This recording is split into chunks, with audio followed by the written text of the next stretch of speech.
It's called Millennial Writing by ShreddedNerd. Let's check this out. I already know that I'm gonna agree with this guy. I've noticed Never watched any of his videos, but I already could tell by the title. a trend in writing. It seems to be getting more common over time. It's a certain type of writing that I'm trying to describe. The best term I can think of to call it is millennial writing. Yep. You'll find out why. Okay, imagine this. We all know what this is. It's the oh, I'm so totally quirky type of writing. Like the I didn't just say that, did I? Type of thing, you know? You know those tweets that are like, capitalism low-key killed our vibe and gaslit. There's a word, low-key, gaslit, totes, if they use that.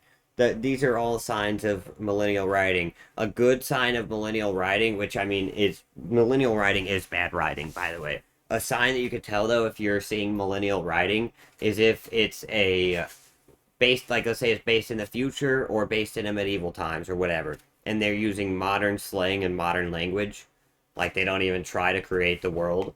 That's an example of millennial writing.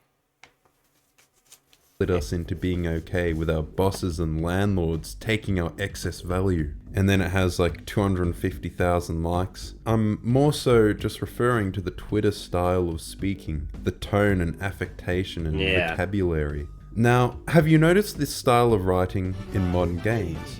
I'll go through some examples to shed further light. Remember the cringe Saints Row reboot or new Tales from the Borderlands? Nope. There is undeniably a certain style here.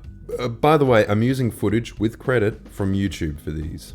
All within fair use, because I'm sorry, but why on earth would I want to play these games? Why would you expect or even want anybody to play these games? Say what you will about Telltale movie games, Tales from the Borderlands was a very well written game, True. with well wrought and interesting characters. Fun to It'd play be through. reasonable to be excited for the follow up to that on the basis of your enjoyment of the previous one. What you may forget is that this game isn't made by Telltale, it's Gearbox, who made Borderlands 3. Borderlands 3 is an excellent example of this style as well. In fact, the gradual collapsing quality of Borderlands writing maps onto this trend really well. Borderlands 3 had excessive pop culture references, like a mission where you need to get the big suck. I can just imagine the millennial writers sitting back in their room chuckling at that, a wry grin on their face for the new level of comedy they just unlocked. The main villains being streamers. It doesn't even say anything, it just has them as streamer cult leaders.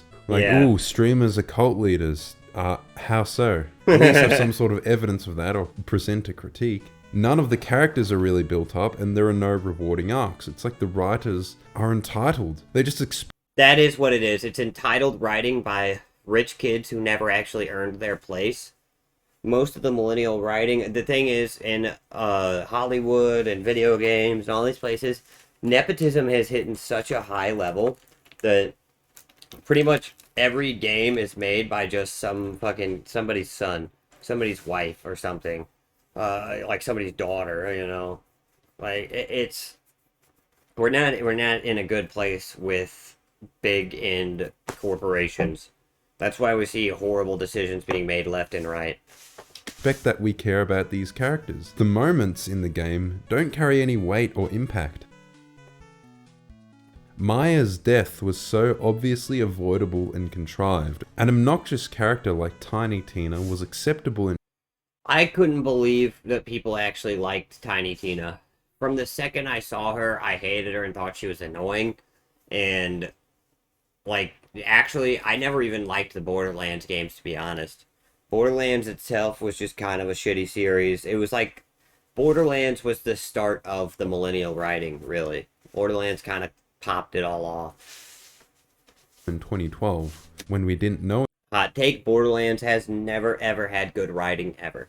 any better, but they just kept riffing on the same annoying aspects of these characters without moving on. They just can't let go of these lol so random characters. Why do I care if Atlas wins this corporate war? Apparently Maliwan is an evil corporation. Corporate assholes. But so are the guys we're fighting for.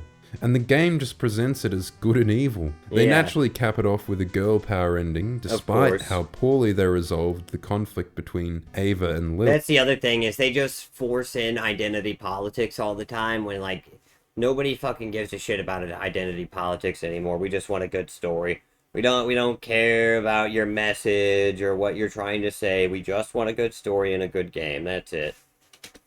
You know, the protagonists of the story, and the brain-dead reveal of Tannis being a super powerful secret siren this whole time. And whenever they talk, they're always super verbose. They just keep talking and talking for far longer than is necessary. And if you have no clue what I'm talking about, don't worry. It's nonsense anyway. I think there's this famous post that pretty excellently sums up Borderlands writing. They can't go one line without stuffing it full of ironic observation as their form of jokes. The normal line would be like, if you can get some fuel canisters, then I can reactivate the main generator and get our shields back up. I mark the objective on your map. Versus the Gearbox line, hey buddy. Oh my god, great job. The hey buddy is so, this is already so spot on. And it'd be from like a fucking picture in the corner or a screen or a floating orb or some dumb shit. Killing those mutants and all. You're really good at that. Oh my god. Shooting things, that is. One problemo though. As it turns out, a bunch of monsters on this planet are gonna tear Wow, this is already making me cringe so hard. This is millennial writing. our eyes out if we don't get the shield back up. And this is just my opinion, but that's gonna suck. Not having eyes sounds terrible. Like, how am I supposed to read my collection of bodacious space babes without any flippin' eyeballs? So here's my brilliant plan that I got written on this here napkin. I won't go on. You can pause and that was way too real. Oh my god, that was way too spot on. read the rest of it, but you get the idea. Now, imagine everything about Borderlands 3 writing, but worse. That is Tales from the Borderlands. The worst thing about Gearbox is that they just don't get the memo. Are they addicted to sniffing their own farts or something? Yes. Why aren't they trying to improve their writing after literally everybody criticized? Randy Pitchford, the guy who runs Gearbox, has been literally ripping people off for his entire career and being caught doing it out in the open, and has never once gotten in trouble and always gotten away with it. So, like, you expect this dude to even put in the tiniest bit of effort? Get out of here. That's crazy. Is it? New egg, good eggs. It's the same guy who, by the way, Borderlands 1, you know, the reason it exists is because whenever Gearbox got the go-ahead to make Aliens Colonial Marines, they took the money that they were given to make that with and put it into their own personal project of Borderlands, which they were then sued for and lost.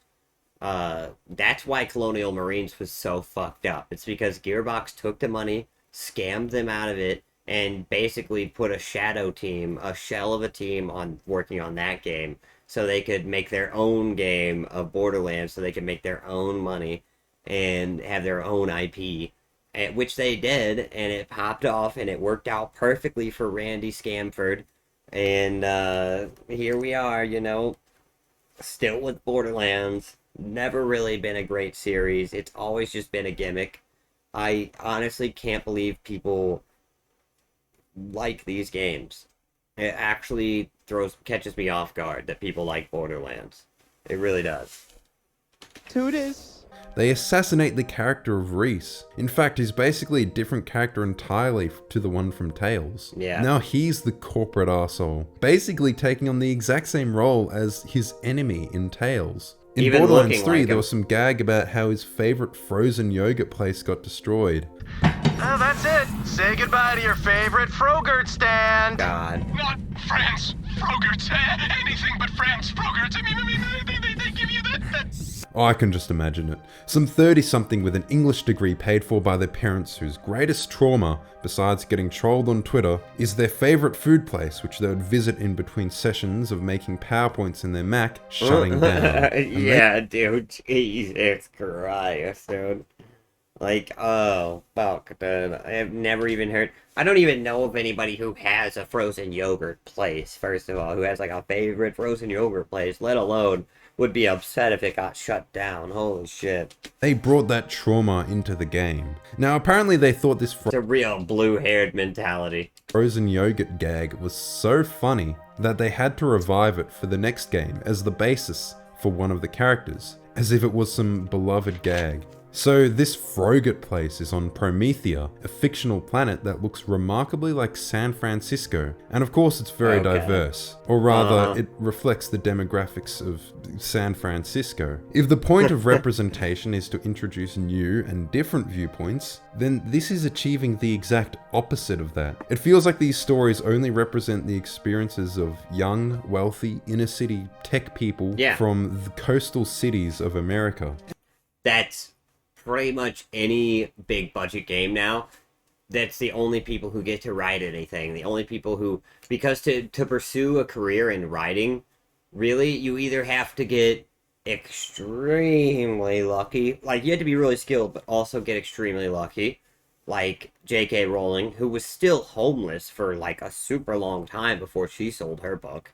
Or you can be born rich and have a shit, just not even be good at writing, but just have the time and the money to sit around and do it. And eventually you'll find a job doing it, because you're not taking a job anywhere else. You're a writer. You went to college for it, Your dad paid $300,000 and even bought a new wing for the college for you to be able to write. So there's no way you're going to take another job. And then eventually those people end up in the positions of power at these companies or writing for the companies. And then you got people like Randy Scamford sitting at the top, who literally doesn't give a fuck about video games at all, and is just there to try to extract as much money for as little effort as he possibly can, while doing magic tricks to try to get into girls' pants. I mean, it's a sad, sorry state. An extremely small niche, Twitter addicts. Hey, Papa Dirty! I can smell your space calzones from here! Ah, thanks! I need a new name for them! Might also need to stop doing that problematic accent. Oh, God, doesn't that make you just cringe out of your body? Like, holy fuck, dude. Can we not have fun anymore? Like, can we not have fun anymore in the world? What the fuck, dude?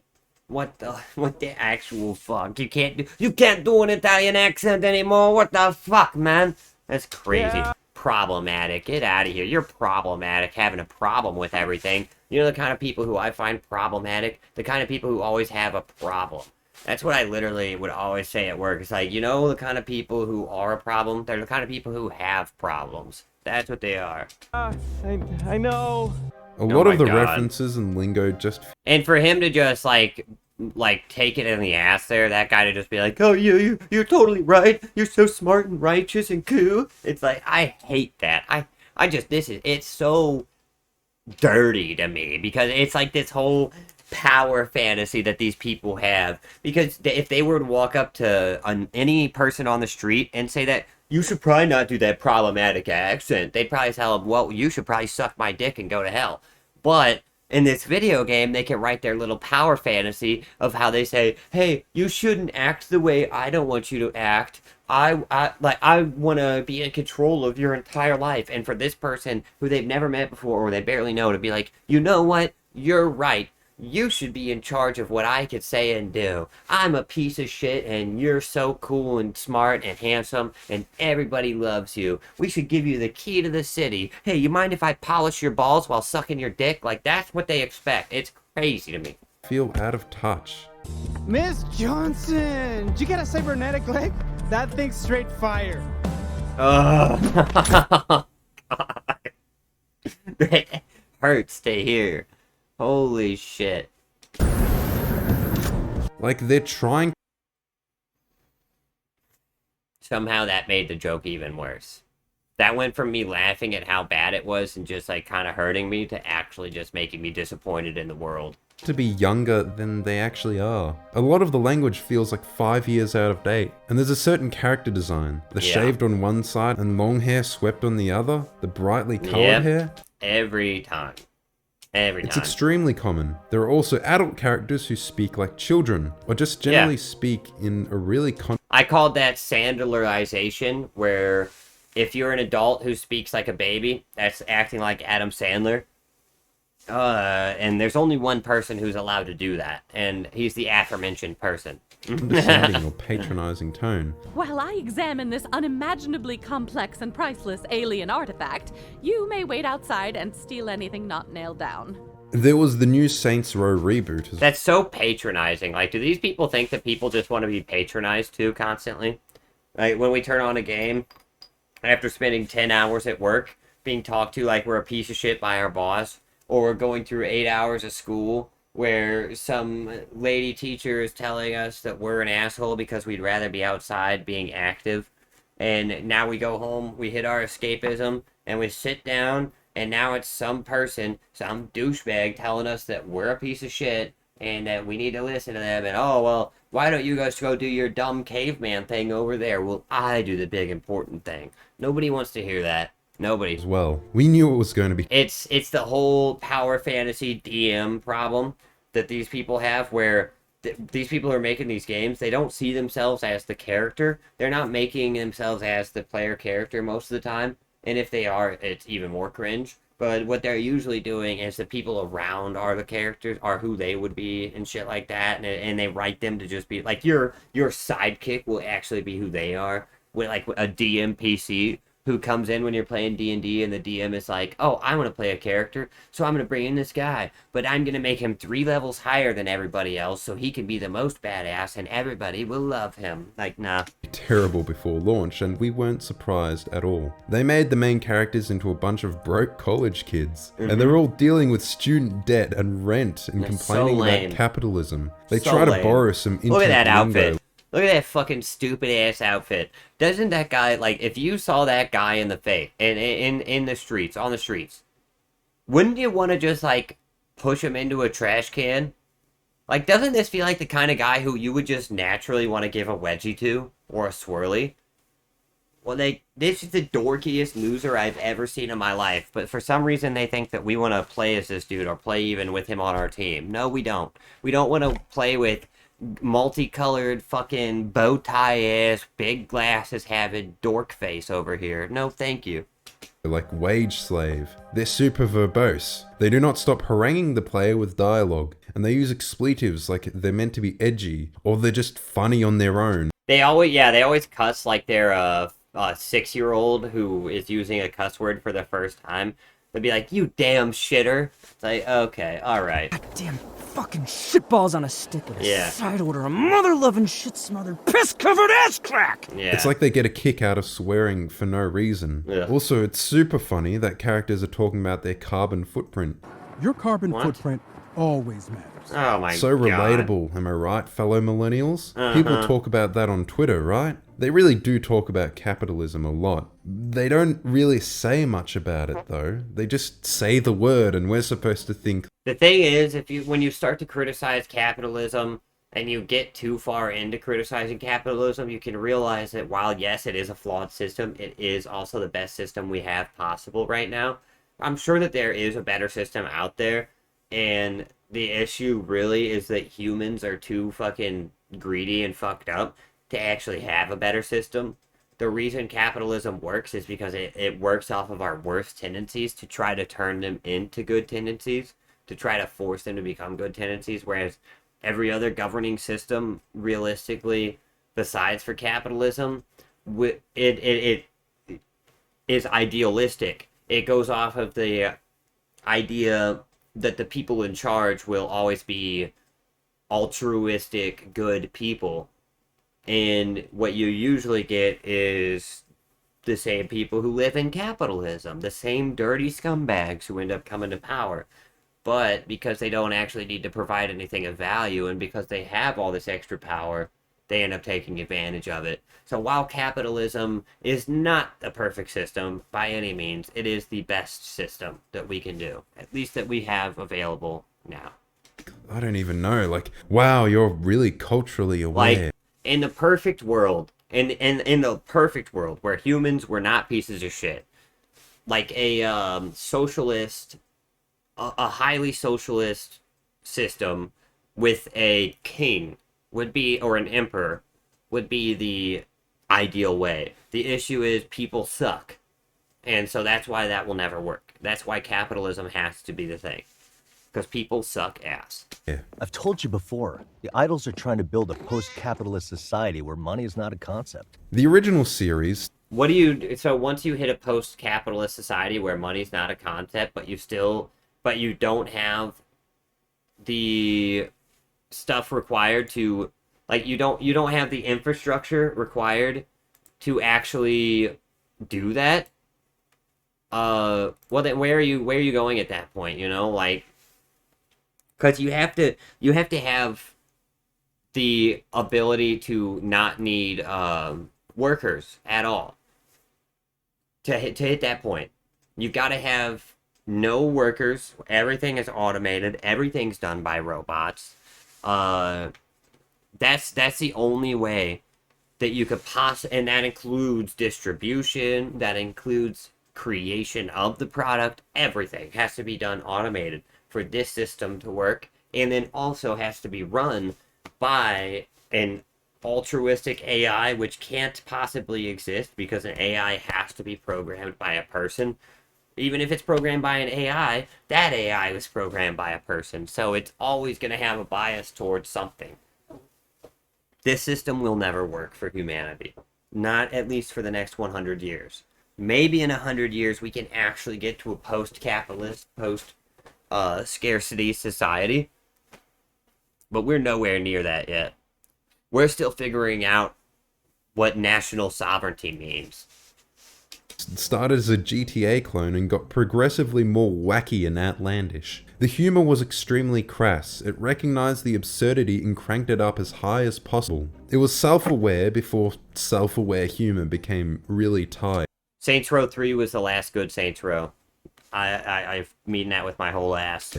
They certainly did make pop culture references, but, like Borderlands, this style of humor was more apt in 2012. It feels like they haven't really grown since then. They've had to tone down a lot of the most vulgar elements of the humor from... That's the thing, too, is a lot of this humor could still be funny if you were allowed to be funny, but a lot of the jokes are locked off because they're problematic, in quotes, and fucking 9 out of the 10 things that these pearl-clutching losers think are problematic isn't.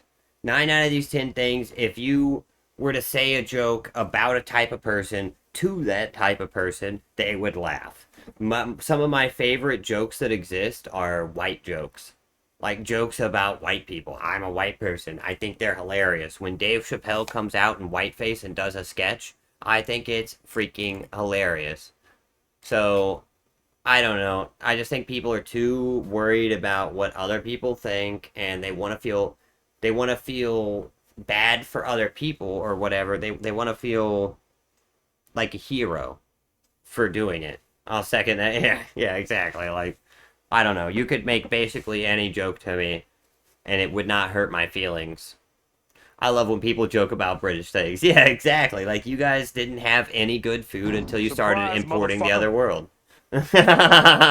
When you started importing the rest of the world, then you guys got food that wasn't horrible. And again, we see the same character design. The Skrillex cut, the dyed hair. The Skrillex cut. Oh my god. You see it in so many games, it's like they're reading from the same guidebook. Yeah. Now, something that... Actually, they are reading from the same guidebook. So if you're not aware of this, there's a company called Sweet Baby Inc. that is around that is a consultant company. And they worked with pretty much any game that acts like this. They've worked with them. They go around and they point out to these companies what is quote-unquote problematic in the writing and the character designs, and then they change them. That's why we get ugly characters instead of hot ones. That's why you'll literally get a character design, like, and I'm not trying to make any sort of statements here, alright? No statements, but the Laufey, the God of War Laufey, right? The actress who played her is objectively hotter than the model in the game. And they do that on purpose because of Sweet Baby Inc. They tell them that they can't do that. I wanted to do that Skrillex cut for a reason, but I can't. My hair is too fragile. Word. The Skrillex cut genuinely makes me a little angry. Not for any other reason than I don't like it visually. I'm a hair racist, I guess. Oh, man. No, you're a hair noticer, Harmony. No, I'm kidding. You just got hair fatigued. Oh, Jesus Christ. Alright. Like, it's fine. I just personally ain't a fan. Yeah, no, it's not fine. If you have that haircut, then you probably suck. That is the honest truth. I think that it's like the whole thing of, you know, if I see a snake with a triangular face, I'm gonna be more scared of it naturally than a snake with a rounded face, because you just on instinct know that it's a more dangerous snake, you know? Clipping that to send to my ex, where they have the haircut though. Oh my god. I almost wanted to suck. But my body told me not to. Hey, you know, this is how I feel. If you're doing it for a mating ritual, then it's fine. Any dude that you know in the world will tone down their power level times 10 whenever they're talking to a girl that they like. You know, they'll change their hair, whatever. As long as it's for a mating ritual, as long as you're peacocking. Feels similar, but it's harder to place my finger on. You gotta listen to your body, hell yeah. The new Wolfenstein games. The New Order was alright. Wolfenstein 2 started to introduce some weirdness, like throwing their fetishes into the game. But Youngblood is where the failure of the writing becomes really apparent. Oh yeah, Youngblood, the first co-op Wolfenstein game, and nobody wanted to play it because it was just, and like, it wasn't even because it was just two girl characters, it was because they were angsty, like, teens that were just like, oh my god, we're so totally wicked, and like, yeah, this is so super fire, and it's like, I don't know. No, I'm good, actually. Centered around these quirky twins who get up to silly antics in between. By the way, those are twins right there. So they don't even know how to make twins in video games. Have you ever seen identical twins that look so different? They're completely different heights, completely different body builds, completely different hair colors, completely different hair textures, completely different face shapes, which you can't see right now. But somehow they're identical twins that were born at the same time. Yeah, suck my ass through a straw. That's not how it works. It was the first Wolfenstein I put down. I put it down with prejudice. I put it down like Old Yeller. I took it out back of the barn and threw it out, you know? People. It's strange how frivolous it is with violence. Of course, that certainly isn't a new thing, but in this game, the main characters seem to delight in it. That also isn't the weird part. It's that they delight in this violence, and there is nothing really wrong with it. They're not anti-heroes, they're just regular old protagonists. And it's just silly and fun. It's strangely flippant. I mean, it's weird too, because unlike the original Wolfenstein character who went through all of the hell of war, saw all this crazy shit going on, and he started out as a nicer guy, but throughout the series slowly became more and more deranged to the point to where he was just like ripping Nazis' heads off. These girls come in just flippantly violent and vicious for no reason. It's weird. Old Blood was wild. Oh, fuck yeah, dude. I loved the Wolfenstein games, honestly. Any game that puts me in World War II and lets me run around and just fuck shit up is cool. But yeah, that's the thing, is he didn't start out as some, BJ didn't start out as some, by the way, BJ, what a name, didn't start out as some fucking asshole. He slowly developed his anti-hero-ness over the time. The New Order wasn't like that. It did have over-the-top violence, but BJ Blazkowicz was motivated by a righteous fury and rage. He never really reveled in killing or... See, this guy gets it. Celebrated it. There's also the loud equals funny yelling. Exactly. Some of the new Wolfenstein writing just feels like the writers had some issues of their own to work on. Mm-hmm. Why is it that balls are always used as some fucking default definition of badassery? Alright, I will say this, though. That is a good point, because balls are the most sensitive thing in the world. Dude, I swear to God, I have sat down wrong before and felt the pain of Odin himself coursing through my veins. Holy crap. So, like, it really, it doesn't make sense. The most sensitive thing, it's an organ hanging outside of the side of your body, and if someone walks by and gently grazes it with their fingertip, then it can cause you to throw up. Like, yeah, I don't know. I have to agree with that. Saying you have balls, it does not make sense to me. Saying you have dick could make sense. Saying, man, you're as tough as a pussy, that would make sense, because they take a beating. But saying you have balls, I do have to agree there, although I will say it's pretty cringe to have in this game. It feels like they wanted to make a political statement that they just weren't equipped to make. You can't make any political statements. That's the other thing, is it's all fucking beige, you know? It's all flavorless because if they make any statements, then Sweet Baby Inc. will tell them they can't do that. Well, we invested $150 million into this game because we're Sony and we're really, really stupid. So, you know, we need our return investment. And how are we going to get a return investment if it doesn't appeal to everybody? Here's the problem. You appeal to everybody, what turns out is you actually appeal to nobody. 99% of the time. You can't build a game for everybody. It's impossible. High on Life is another super obvious. You can get lucky, and you can have a game like Fortnite that a lot of people flock to, but still doesn't appeal to everybody. Example. It has all of the same hallmarks, overly verbose characters, unnecessary swearing as if it was funny on its own. I mean, I like Michael Cusack. Damo and Darren at the train station is one of the most quoted videos here in Australia. But man, the knifey character didn't work. I never actually played this game, but my little brother did say it was pretty good, but he did say it overdid the Justin Roiland, where like it was just too much Justin Roiland everywhere and not enough of literally anything else. Camo from Psychic Pebbles as well, who is usually absolutely hilarious. But in this game... I'm gonna probably just like make myself some coffee soon, honestly. I need some coffee in my throat. I don't think the bit really worked. I noticed there's a certain vocabulary as well.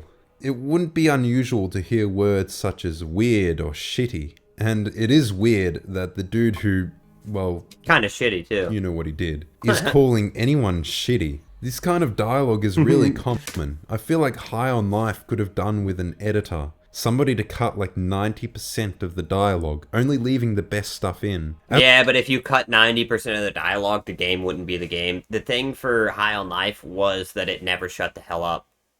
You know, High on Life was shit, in my opinion. I would probably agree with you. My little brother liked it. It just wasn't for me, was all I can see why people love it. Yeah. Come on, it's not that shit. No, and I mean, it's not... This High on Life... I watched a few things of it, and I did think certain things were funny. I really... One thing I could say about High on Life, because I watched my little brother play some of it. I liked whenever he would, like...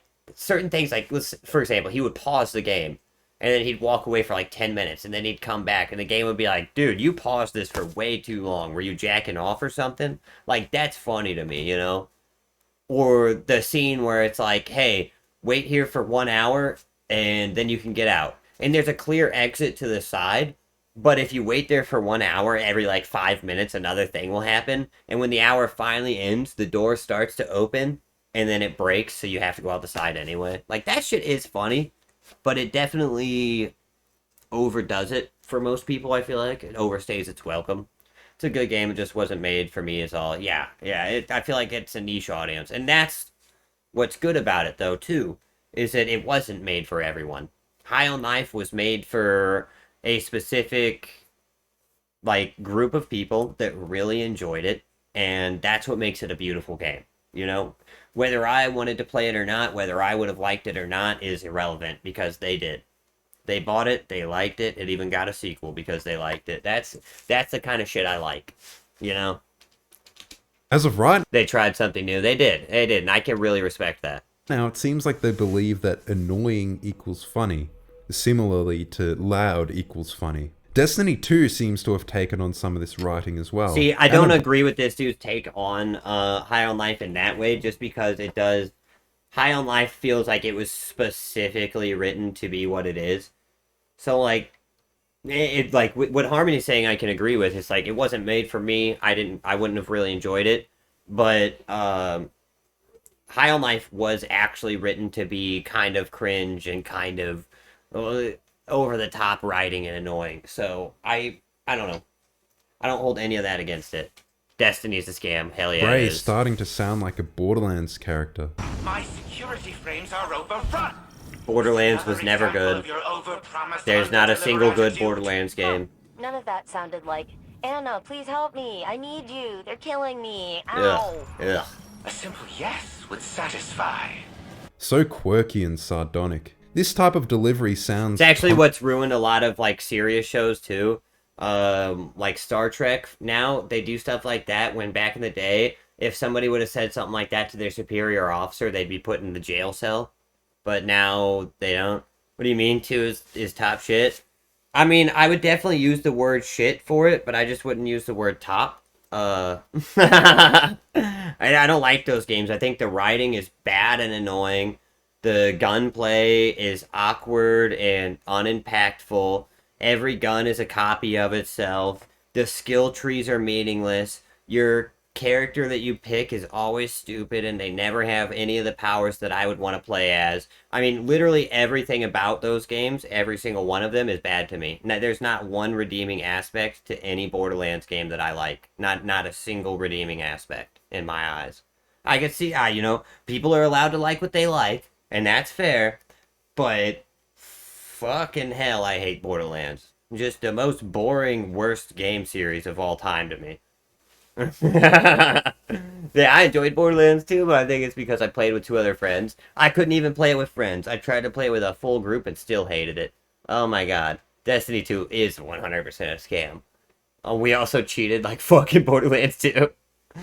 Borderlands 2 is the only game that I buy all DLC. Hey, and fair enough. People are allowed to like what they're like. I know I'm in the minority with saying that Borderlands is bad. To put it in perspective, I really don't like bullet sponge games. I don't like bullet sponge games at all. So that immediately took me out of it, and then everything else added in just made it like actual garbage to me.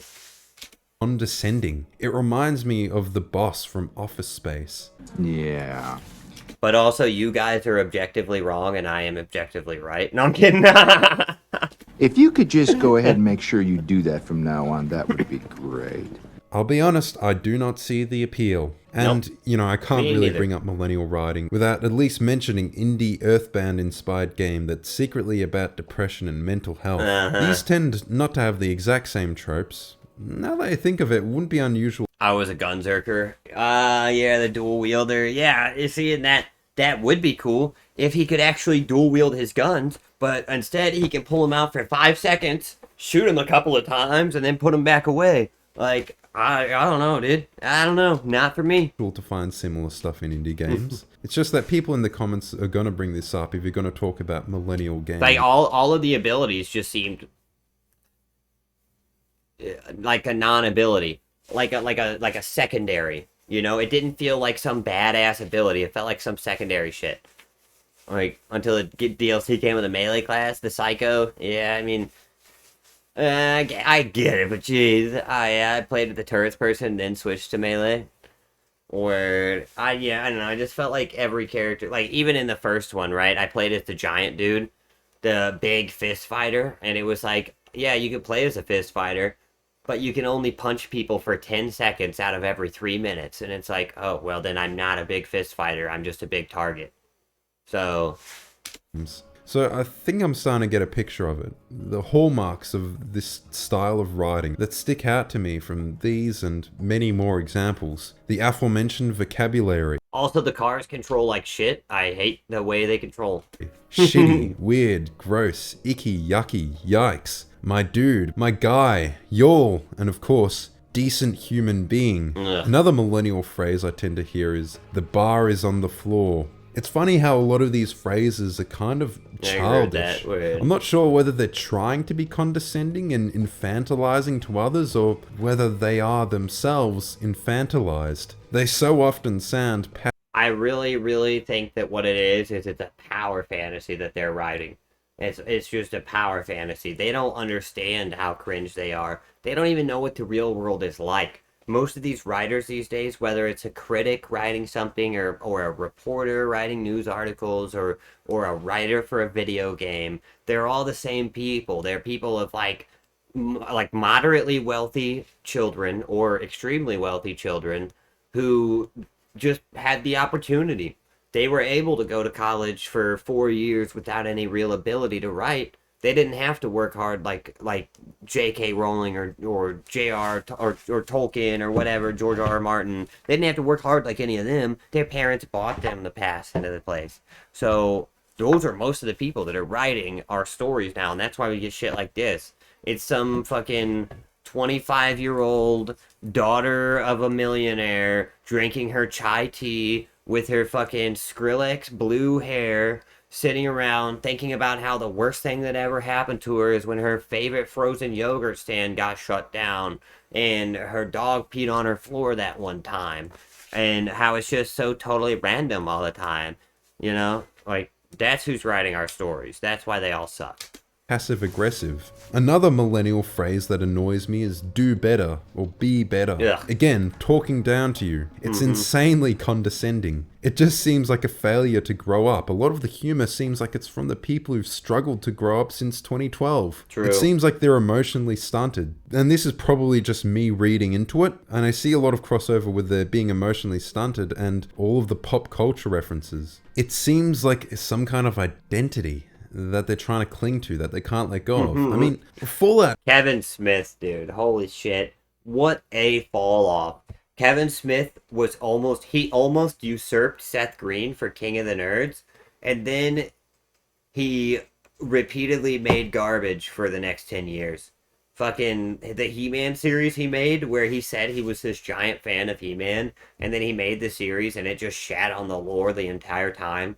It was like, I think that did more damage to Kevin Smith's reputation than anything else possible. Too, all the way. Well, that and how he cried whenever he watched Star Wars, the new Star Wars. It was like, okay, all right. So the actual nerds who were venerating you no longer believe in you, and the basic people who are now propping you up are going to be gone in 6 months, which is exactly what happened. Way back then was full of pop culture references, but I don't know, back then being a quote-unquote nerd was kind of a subculture of its own. It wasn't really something people aimed to be. It's just a label people got slapped with for the activities and subculture they gravitated towards. It was to make fun of them. Now nerd is like a market demographic. It seems that being a self-admitted nerd and being obsessed with pop culture is based purely around cynical consumption nowadays. And obviously nothing epitomizes this more than the Funko Pop, which is like a religious icon for millennials. The pop culture obsession seems to stem from an inability or refusal to grow up. The kinds of references that were funny in 2007 and tolerable in 2012 are just embarrassing now. There are other hallmarks, like letting you pet the doggo, because Big Fan Theory fucked us nerds hard. Absolutely ruined it. Oh my god. Oh, Big Bang Theory. Yeah. No, it did. Holy shit. For real. And it destroyed nerd culture because it made it popular. It really, that was one of the big nails in the coffin. That's a Twitter account, right? Having quips everywhere that undermine dramatic moments. Having an easy mode called... We were just happy doing our things, and they came along and made it popular, but it was people pretending to be us. Yeah, exactly. Even the whole cast, the entire cast was just them pretending to be nerds. Not one of them was an actual nerd. Like, you see any of them walking around on the street and they're dressed in their fucking Gucci clothes with their perfectly cut, perfect hair. None of them that are wearing glasses in the show actually wear glasses. Like, it's all fucking bullshit. And they're assholes, too. I've been holding that rage in for 10 years. Oh my god. No, I mean, Big Bang Theory, like, I did think a couple of the episodes were funny for sure. Early on, the couple of seasons were fun to watch, but it really did fuck us hard, and it co-opted nerd culture because it wasn't actual nerd culture. Anybody who's an actual nerd and watches The Big Bang Theory will tell you within 3 episodes, they're like, oh yeah, none of these writers actually know what they're talking about. Like, they'll reference Star Trek, they'll reference Dragon Ball Z or fucking comic books, but they don't actually understand what they're saying. At all. Like, oh yeah, all nerds go hang out at the comic book store. And then a girl walks in and everyone drops everything and gasps and stares at her. And it's like, guys, it's... The more likely thing would actually be that everyone gasps and then puts their head to the ground and nobody talks to her at all and nobody even looks in her direction. That would be the realistic thing. Called Tell Me a Story, or Story Mode, letting you skip bosses or parts of the game. We spend as little time in the comic book stores as possible because it might mean social interaction. That too. There's not a whole bunch of nerds just hanging around in the comic book store, looking around at the comic books being like, do I have that one? Do I have that one? Do I have that one? Do I have that one? Hey guys, do you have that one? Hey, do you know where I can find this? No, that does not happen. We don't do that. Most nerds like to stick to themselves, so they have a small group. Or maybe they'll show up for a niche, but that's it. I don't understand people that bring IRL stuff to games. Yeah, we go in, they hand us our hentai, and we leave. Exactly. We go in, we buy our tentacles, and that's it. Is that we walk out, we're happy, we're fulfilled. Like Life Logic bring into games for me. Yeah, no, I don't know. There's a lot of weird aspects of this new age writing that just is not fun. You know, a lot of the video game developers forget that the main key to making a video game is fun. They forget about that, and it's kind of crazy. Gameplay, they want to make a statement or write a great story or something like that, but they don't want to make it fun. Maybe we're just old. Hey, you know, it's possible. We could just be old. In fact, I'd say it's more than possible.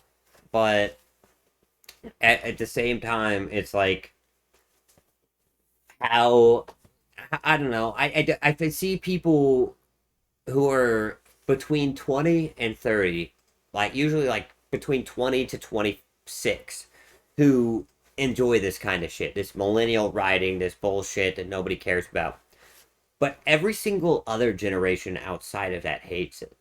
The people that are like 19 and younger, they are crazy, you guys. I don't know if you've talked to any young people recently, but they are the exact opposite of progressive.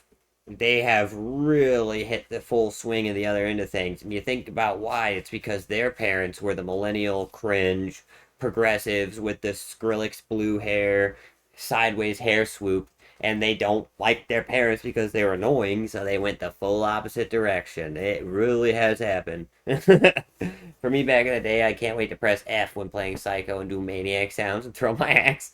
Use games to experience something else. Yes, exactly. Gaming is supposed to be escapism, but then I hop in a game and it wants to remind me of the world today and talk about, oh, capitalism bad, or the oil crisis and stuff like that. It's like, guys, I really am not here for this. If I wanted to get yelled at by some middle-aged woman who's telling me that I'm not good enough at what I'm doing, I would go to HR, you know? The game easier if you fail too many times. I also just wanted to mention a few tweets because people speak like this on Twitter, and I think that's where it comes from. And once you see enough of this, you start to recognize this style. Like being Kratos' wife, can't wait. Hey, fair enough. I mean, you know, if within the first 10 seconds of a game trailer, if I see purple, then I'm immediately not going to buy the game. That's my actual rule. If they're within the first 10 seconds, if the color purple shows up, I'm not going to buy the game. Because that means for sure it's going to be a woke garbage slop fest. That's just how I feel. And when I say woke, I don't mean like, oh, it's got like certain, like, you know, whatever, progressive stuff in it. No, what I mean is this. I mean millennial garbage writing. Shit that's not fun. You know, personally, I'm okay with the new God of War. I can see it working, but I can see it working, but I love the idea of being a Valkyria. Yeah, I mean, and that's cool. It's, you know, for people who it's for, whatever. But if I see the color purple, I'm out immediately. Fucking immediately. There's not one game that I could think of that's shown the color purple in an advertisement, and it's been good. I can see why it's going to make people rage, though. Yeah, I mean, I think that there are certain things about it that are just kind of annoying to me. Like, the whole sword in the gelatinous cube is just very cringe to me, the whole way they introduced it. Her whole, like, you know, they'll just, I don't know, everything about the fact that the actress is like 5 times hotter in real life than the character model. I mean, how do you even fail that hard at doing that? You have to purposefully make a character ugly if you're doing that. You have to have done it on purpose. And why would you make her ugly on purpose? Kratos, so let me put it into perspective for you. The reason I don't believe that Kratos would marry this woman, the reason I don't believe it at all, is because you know who Kratos banged before this lady? The very last lady, canonically, that we know about that Kratos was with? Aphrodite, the actual goddess of beauty. The actual most beautiful person in the entire world possible. was his last love interest that we knew about in canon.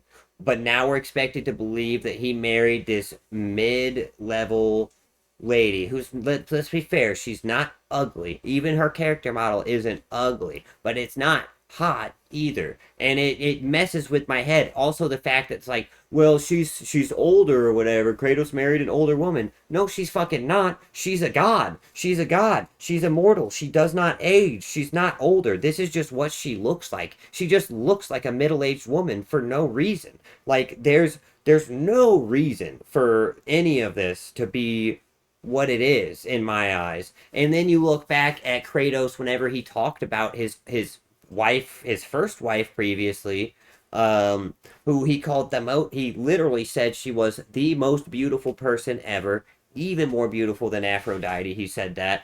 So clearly Kratos puts a high value on beauty. He clearly does. He goes around in all of God of War just fucking hot bitches. I mean, it, like, logically, it doesn't make any sense to me that he would go and settle down with this random Norse chick, middle-aged Norse chick god. It does not make sense to me at all. It just doesn't. That's what I'm saying. And yeah, it needs to be close to lore. It does. I love that she's fast. It is cool that she's super fast. That'll be cool. If they make some progressive thing, for that sake, I'll rage. It will be, for sure. Valkyria don't need that. They're badass already. Kratos banging Aphrodite. He literally did. Maybe he likes her because she's strong and can match him blow for blow. It's not about looks, but Aphrodite did be hot. Yeah. Beauty is subjective too. Fair. That is fair. You guys do make good points, but for me, I can't. It doesn't make any sense that Kratos would settle down with this girl. First of all, he literally said he would never love another because he couldn't trust himself. And second of all, he does canonically put a very high stake in beauty. He thinks that it's an important part of liking somebody. He literally banged the goddess of beauty. He, like, is an actual monster killing machine.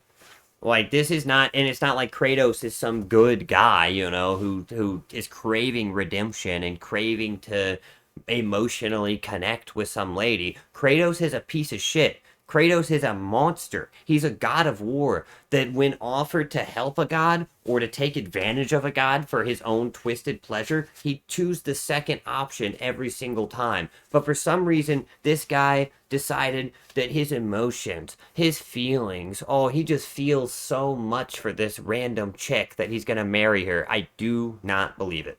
I cannot. It's like IRL. You might find the greatest looking person, but if he or she is stop, you will pass. Yeah, no. If they're stupid or if they suck, you will lose. You will leave them, sure. But unless you're a fucking piece of shit like Kratos, unless you're an actual monster like Kratos, none of it makes sense to me. Not one bit of it makes any sense to me at all. It feels like I can hit a very high level of a suspension of disbelief, but that level I can't hit. When you see it in media. Tuesday, the day you realize that nothing can stop you, because you are a magic skeleton packed with meat and animated with electricity and imagination. You have a cave in your face full of sharp bones and 5 tentacles at the end of each arm. You can do anything, magic skeleton. Between Bernie, my ex-wife, the tenant from hell, and General... I mean, you will bang? Dude, I'd put my dick in a blender if it had a skirt on. That's not a good example. Or chump fuckery. This has been a... Oh shit, but you'll not marry that? Yeah, no. No. I mean, personally, I would never marry anything. So, I'm kind of looking from the outside anyway, but, you know. Cromulent fuck crustable of a day. Tommy needy drinky. Kanye is a teeny weeny little baby bitch muffin. What you'll notice is the playground insults mixed with... I'm not gonna lie, bitch muffin, I'm using that one. I did like that. Swearing, and they're talking in a... You know, a broken clock is right twice a day, you know what I mean? Like baby language, like with these invented words that they just came up with. Beyond that, there's all the reference... what's up, dude? Yeah, I'm watching some YouTube videos, fucking... you know, talking about millennial writing and how I hate it. Oh, hey, there's the color purple. There's the color purple I was talking about. I mean, there are man that will marry that stupid person is still. Personally, I thought for a long time that I wanted a stupid girlfriend, right? I was like, that's what I want. I want just a dumb girl who just wants to take care of me. I can do the thinking. And then I had a dumb girlfriend for a long period of time, and I realized how fucking wrong I was, dude. Because having a dumb girlfriend does not mean, by the way, having a submissive girlfriend or one that wants to help you. It just means that you're with somebody who is fucking stupid. So, that, like, it's not fun. It's never a good time. Over time, your brains will fry. It is true. And then they'll say stuff like how they want to go out in the middle of the night walking through the city by themselves because they're angry at you. And you tell them you can't do that. It's 12 o'clock and 3 people literally got murdered last night down the street. You cannot go walking out. And they're like, I don't care. I'm strong. I'll do whatever. And it's like, you're 5'2" and 100 pounds on a good day. You're not going outside by yourself at midnight to walk through the darkness. I'm sorry. And now I'm the villain. Now I'm the piece of shit. This is to student debt. So relatable. Am I right, fellow millennials? Ironic that the people who talk about representing broader viewpoints and life experiences seem to make the same few jokes that only appeal to a tiny group of people who are like them. Yep. Degree in English from major coastal cities of the USA. The student debt thing is also meant to be their social commentary. And that brings us to the juiciest part, the politics. A game like Saints Row keeps referencing capitalism, as if it was offering some sort of critique, but it's not really saying anything. A lot of these games seem to just reference political events or social issues because it's like they feel obliged to. They do these political things, not because they have anything to say, but because they think they have to say something. This is because Kratos' wife is strong, she can handle herself, and that's a big plus. I mean, sure, for sure. I really, really don't feel like Kratos is the type of dude who would even think for 1 second about how someone would make him feel emotionally or anything like that. I really, really, as Kratos specifically, do not see him looking past the first dimension at all of a person. Like that I really don't. Can go glow in the dark, yeah. I mean, I guess, you know, it's weird to me. I don't get Twitter. It. Doesn't make sense. Just social media in general. Well, at least partly. Maybe 5 or 6 years ago. To be honest, though, I think that all of the new God of Wars, now this is a real hot take that I know nobody's going to agree with me with. The new God of Wars suck. They're bad games that don't respect the lore at all, and they just are a wannabe Hollywood movie suck-off fest. The Neil Druckmann, again, is the reason for the destruction of video games, and even though he didn't produce this one, it's his fault because of The Last of Us. It's just another The Last of Us clone. It's a dad of boy game. It's a fucking father simulator cutscene game. Oh man, yeah, I did not like, dude, I tried to play the first God of War. I literally, and I was recording it, got 15 minutes in and had not touched the controller yet because it was still doing cutscenes. And I was just like, well, I'm turning this off and never playing it again because it sucks ass. It's not a video game, it's a movie. I kind of agree. Yeah, I mean, if I'm here to play a game, I'm here to play a fucking game. And if I'm here to watch a movie, I'm here to watch a movie or a TV show or whatever. But I'm not here to do fucking both. The complaints about how they're politicizing video games were coming to a head. We need to stop politicizing this escapist. Yeah, compared to God of War 3, which still had a fucking badass story. Don't get me wrong. But the cutscenes weren't 95% of the game. Like, and even then, the cutscenes were still engaging. They had the QuickTime shit. You know? I could not get down with the new God of War at all. I think they assassinated Kratos' character. I think that it's bad writing throughout most of the games. It's cringe. I don't agree with the story. You can't even jump. It's so stupid. Yeah, you can't even... Yeah, see, yeah. I hate because you fell so heavy. Yeah, you feel like a big, fat, dumb, stinky ass turd instead of Kratos. The only cool thing was the axe that you could throw and it could come back, and that is not a new concept. hobby. Then some Redditors from a place named Gaming Circle Jerk took these complaints and ran with them. They've been telling their singular joke for like 6 years now. Actually, Chud, games have always been political, then showing examples of old games and how they made some political statement. Every meme since then has been... Except, the Fallout games, they literally... So the developer, the creator, not the developer, Tim Kaine, the guy who made Fallout, the literal guy who made the Fallout series, said that it's not a critique of capitalism. It's literally not a political statement at all. He was just making a fun game with a fun story. It's not anything like that. It's not political.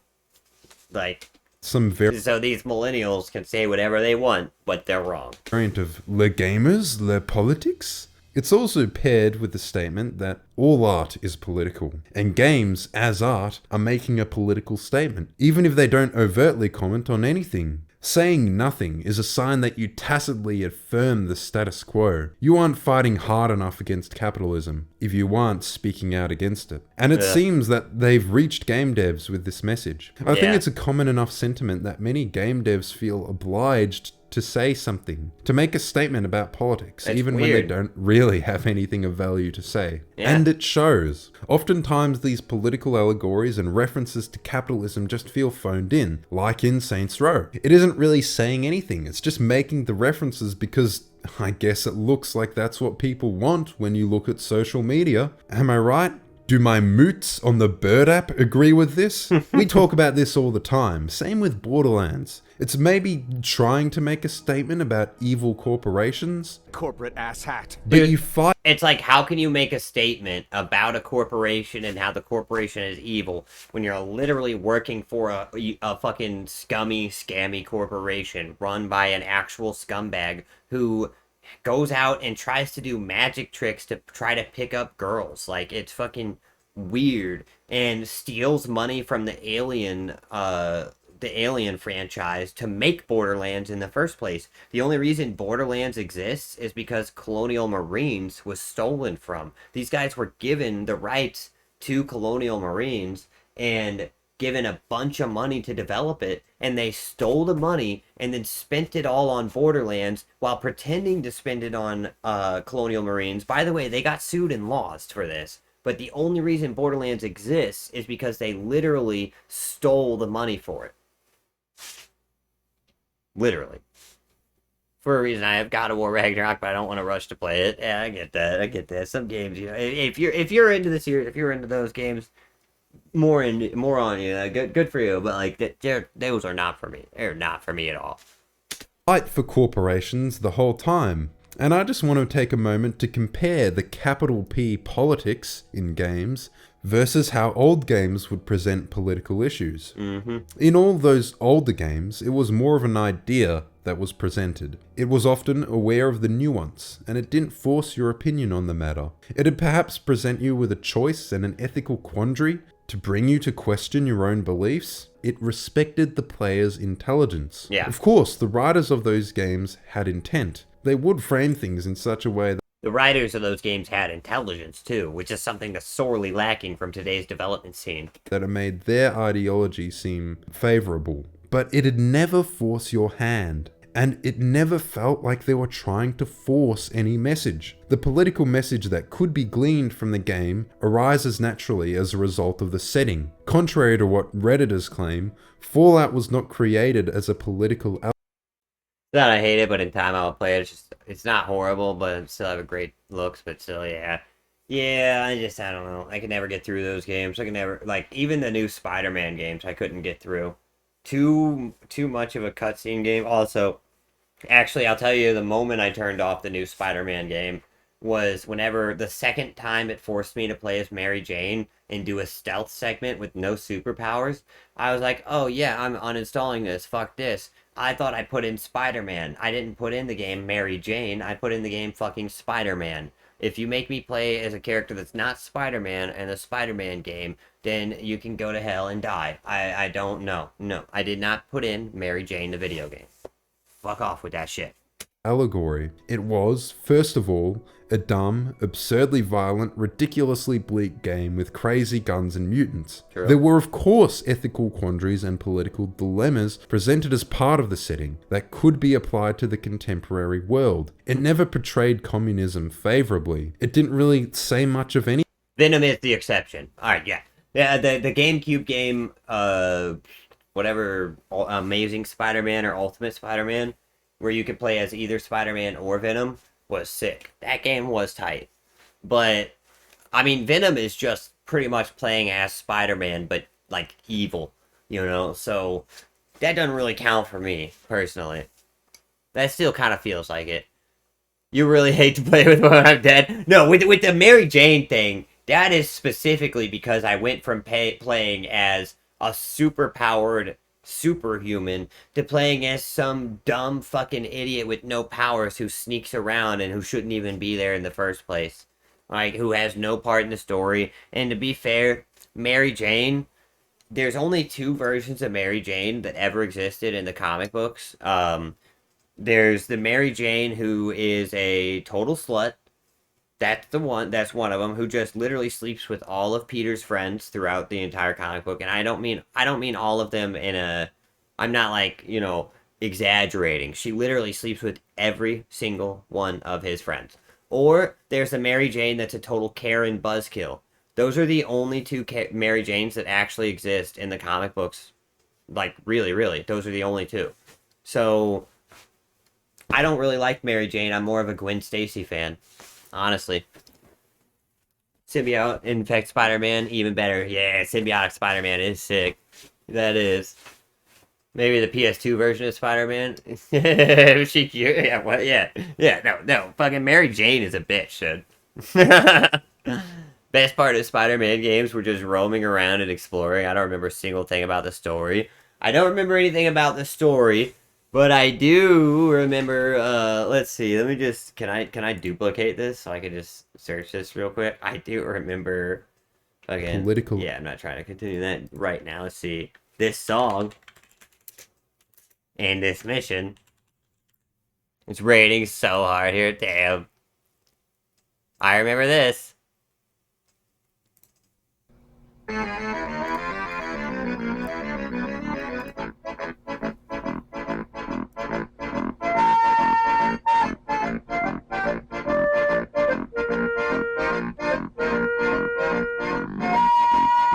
It's about to thunder.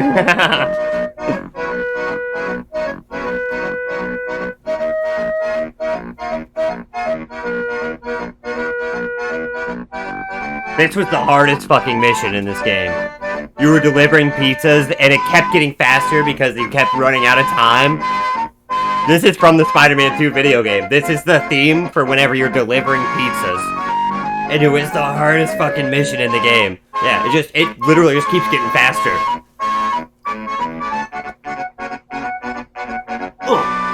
Yeah, oh, what? Yeah, woo!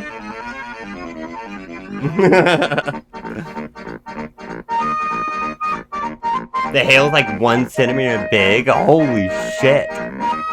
Holy shit.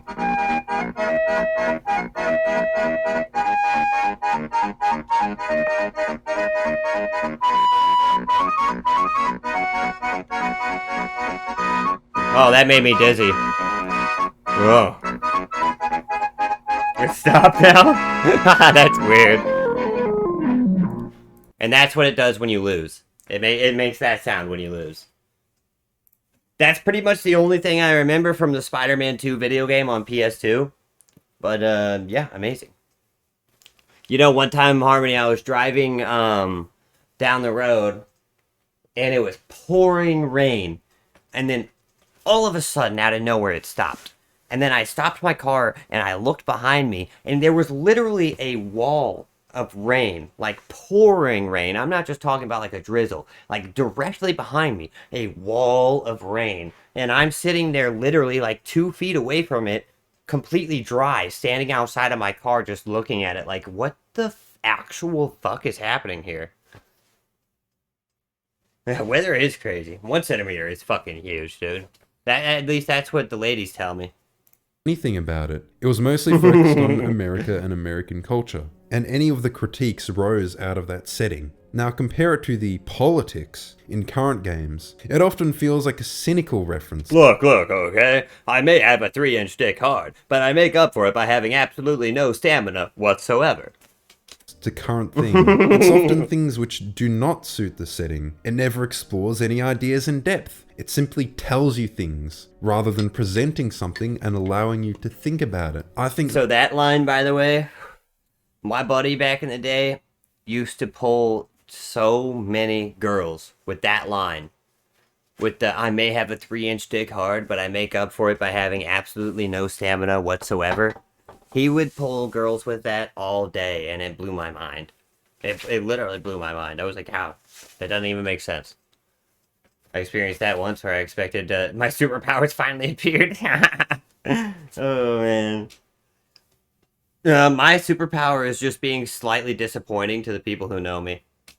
That's the crux of it. It's about respecting the player's intelligence, allowing you to work things out on your own, to choose for yourself, to come to your own conclusion. Of course, we can't have people making their own choice nowadays. They might make the wrong one. Yeah, you can't. Wait, are you going to make a choice on your own? Yeah, he's got a point. What if you make the wrong choice? What if you wrong think, dude? Oh my god. Oh man, was he Henry Cavill level? Simon sums it up perfectly. They think you're stupid. They're also kind of pretentious. A lot of this political writing presents the most basic opinions and acts like you've never heard them before, like they just blew your mind, like it's something revolutionary. Now, why did millennial writing rise in the first place? I legitimately think it is Twitter. Look, for a business's No, it's not Twitter. It's rich kids. It's because the only people who really have the opportunity to get into the writing scene now are the rich, nepotism, spoiled little brats who have no experience in life. You know, life happens, and if you don't poke your head up around every now and then, you're gonna fucking miss it. And if you don't know what life is, if you've missed life, then how are you gonna write about it? Survival, it needs to adapt. I'm like 90% sure Superman is actually real and Henry Cavill acts as him just to cover up the fact that he's actually Superman. I love that Henry Cavill has such a fucking manly face, such the most like chiseled, manliest face, that nobody even looks like Superman anymore. Like, you could get anybody else to play Superman and it won't look like him. Henry Cavill, and also the Henry Cavill Superman movies honestly weren't even very good. They were kind of bad for Superman movies. They again, I'm really just not respecting the lore, but that wasn't Henry Cavill's fault. But nobody looks like Superman like that man does. That man is Superman. Adapt constantly. When you stop growing, you start dying. So you need to look at current trends. What is an easy way to see current trends? Yeah, he was bored for the role. It's unfortunate that Zack Snyder got a hold of it, one of the worst directors of all time. Zack Snyder is, he doesn't know how to do anything but make things dark and edgy. It's like you were handed Superman, one of the most optimistic fucking people in the world, and you have him blow up half of a city in a battle versus Zod. Like, the very first thing Superman would do would be to force the fight to get out of the city as fast as possible. He definitely wouldn't take Zod and windmill throw him through a building on purpose. That's just stupid as hell. It didn't make any sense, even a little bit. That movie sucked ass. He's a great actor, though. Amazing work by Henry Cavill for what he was given. But Zack Snyder is just a bad director. So, I mean, you can only do so much with a bad director and a bad story. Yeah, he does seem like a nice dude, too. Just like Iron Man. Iron Man was a perfect choice. It looks cemented. Yeah. Trends? Why, the way everyone communicates. Social media. I think that writers, devs, and producers are getting their idea of what constitutes current trends from Twitter, which I think is really misguided, for the simple fact that Twitter does not represent broader society. Most of what you'll hear on Twitter comes from a very small, very vocal minority. And hey, for a while the FBI was basically deciding who is and isn't allowed to have a voice on that side. I think that producers... First movie you watched twice in the cinema was Iron Man. That was, for me, Star Wars Episode 3. Well, that was just like, wow, and went back in. Hell yeah. I mean, Iron Man was fire. Iron Man was really good. Should look elsewhere to get an idea of broader society, somewhere besides social media. It only elevates fringe voices. I guess this does kind of destroy the whole argument that Twitter is just a private company which doesn't really control much of public discourse. Twitter, for a private company, holds an extreme amount of power over public dialogue, and it's the same with every social media site. I have to say, it was pretty funny to me seeing Unishek, the community manager for Halo Infinite, borrow some of the cynical and condescending language from Gaming Circle Jerk, only to get screenshotted and roasted on the site himself. It was hilarious to see that backfire.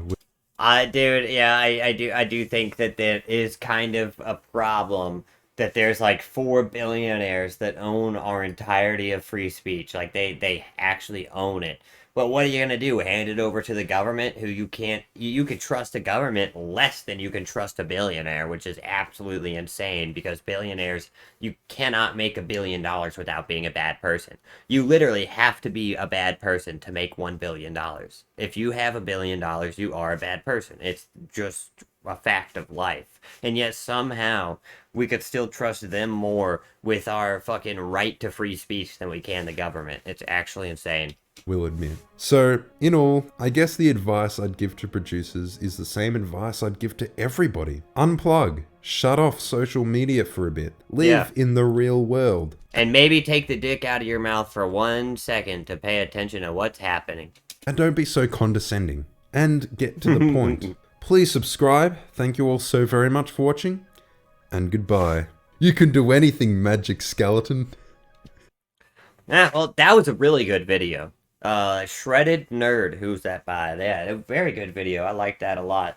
Honestly, millennial writing, it's like both between millennials and Neil Druckmann, we have been destroyed in the video games. Like, it has been very bad. It's been a bad time for us in the world of video games for the past decade.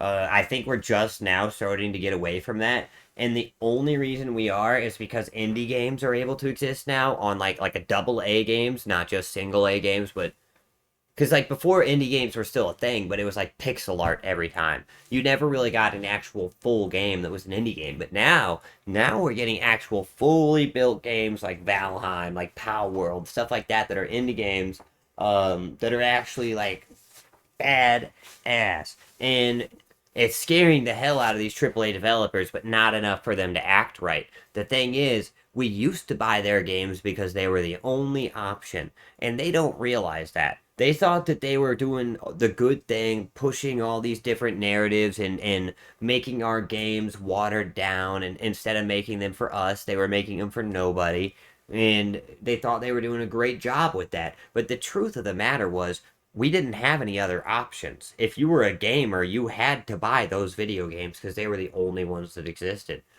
But the dark times are ending, my friends, and we are entering the renaissance of video games.